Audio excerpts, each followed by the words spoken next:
The question fell into the room like a dropped glass, small and sharp, impossible to ignore. "Do you have a boyfriend?"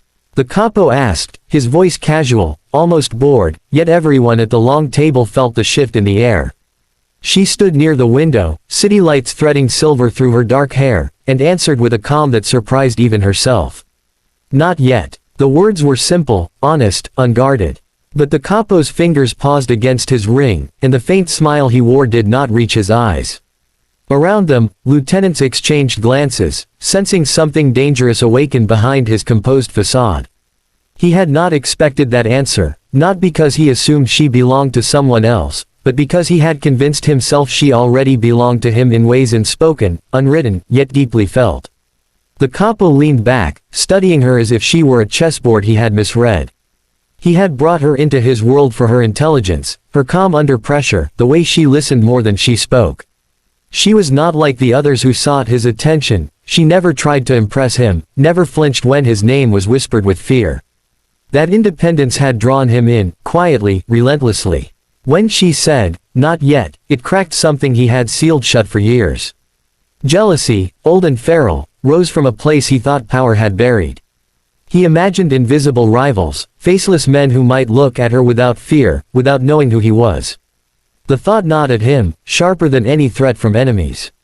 Silence stretched until it felt intentional. The capo's men waited for him to laugh it off, to turn the question into a joke, but he didn't. Instead, he stood, slow and deliberate, the scrape of his chair echoing like a warning. He walked closer, stopping just short of invading her space. "Not yet," he repeated softly, tasting the words. She met his gaze without lowering her eyes, her heartbeat steady despite the weight of his attention. In that moment, he realized she was not afraid of him, and that frightened him more than fear ever could. Fear could be controlled. This calm resistance, could not. The room felt smaller, as if the walls themselves were listening. Memories surfaced uninvited. The capo remembered women who smiled too quickly, who clung to his arm for safety and status. He had dismissed them easily, replacing affection with control. But she had never asked for protection. She had earned her place, proving herself through quiet competence. That difference blurred lines he had sworn never to cross. His jealousy wasn't loud, it was precise, calculated, and deeply personal. He wondered when exactly he had started to care, when her absence from meetings felt wrong, when her approval mattered more than victory. The realization tightened his jaw. Power had always been his armor. Now it felt like a cage he had built around his own heart. She sensed the shift and chose her words carefully. "If that's all," she said lightly, offering him an exit without submission. The capo almost took it. Almost. Instead, he smiled again, this time colder. "Curiosity," he replied. "A man in my position notices things." His men relaxed slightly, mistaking control for calm. But inside, he was mapping possibilities, imagining scenarios where someone else claimed her time, her laughter, her loyalty.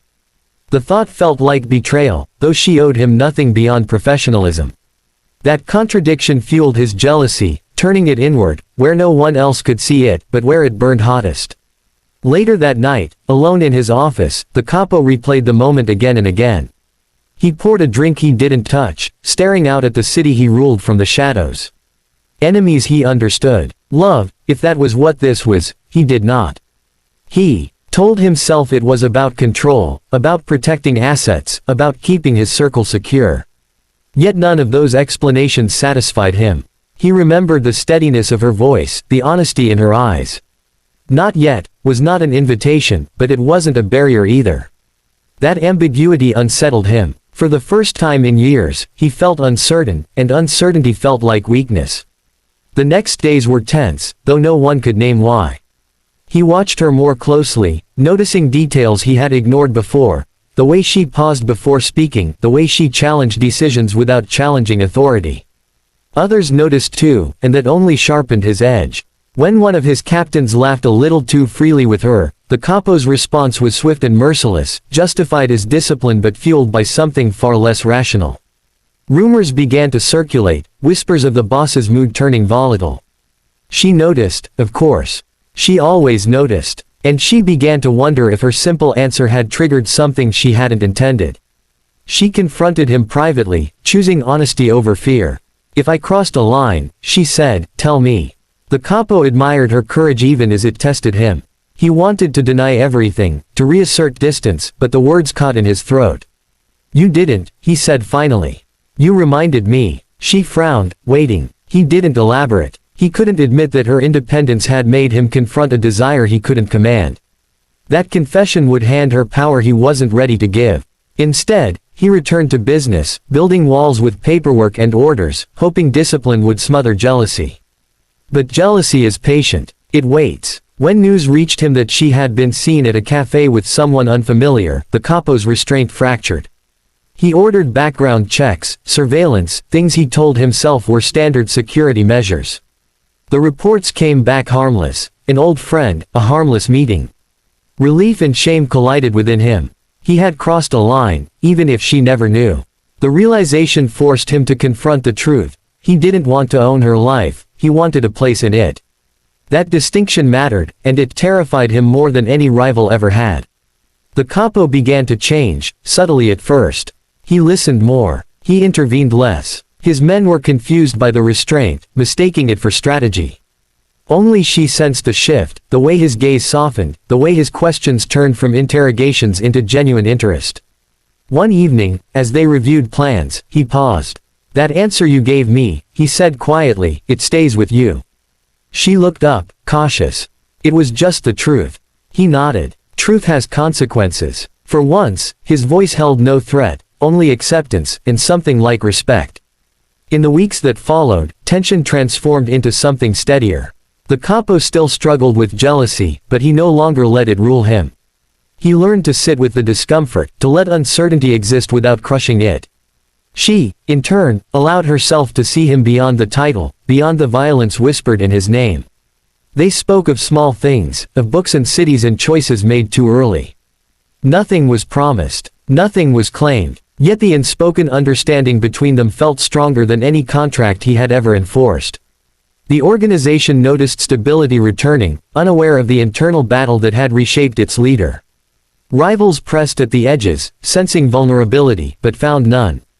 The capo was sharper now, more deliberate, his power tempered by self-awareness. Jealousy hadn't vanished, it had been transformed into caution, into care. He understood now that snapping, controlling, demanding would only drive her away. If she ever chose someone else, it would hurt, but it would be honest. That acceptance was his hardest victory. One evening, she lingered after a meeting. You never asked again, she said, almost teasing. The capo smiled, genuine this time. I realized the answer would be the same until it wasn't. She studied him, surprised by the humility. And if it changes, he met her gaze evenly. Then it changes. The simplicity of the response surprised them both. In that moment, jealousy loosened its grip, replaced by something quieter and braver, trust. The city lights flickered outside as if applauding a choice made in silence. The capo understood that power didn't mean possession, and she understood that strength could exist without fear. Their paths remained intertwined, not by force, but by choice. Whatever came next would be faced honestly, without snapped tempers or hidden surveillance.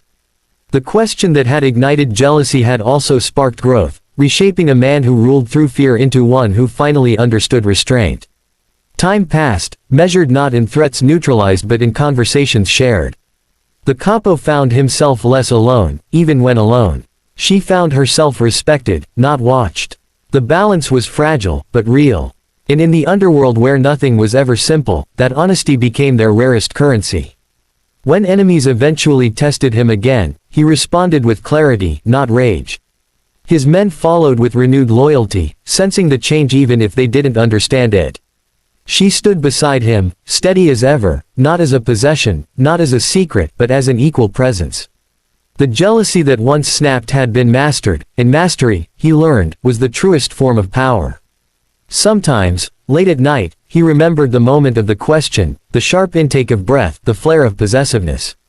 He didn't regret it. It had shown him the edge of himself, the part that needed discipline most. And discipline, applied inward, had saved him from becoming something smaller than the empire he commanded. The answer remained what it had been until one quiet evening when she smiled and said, "Not anymore."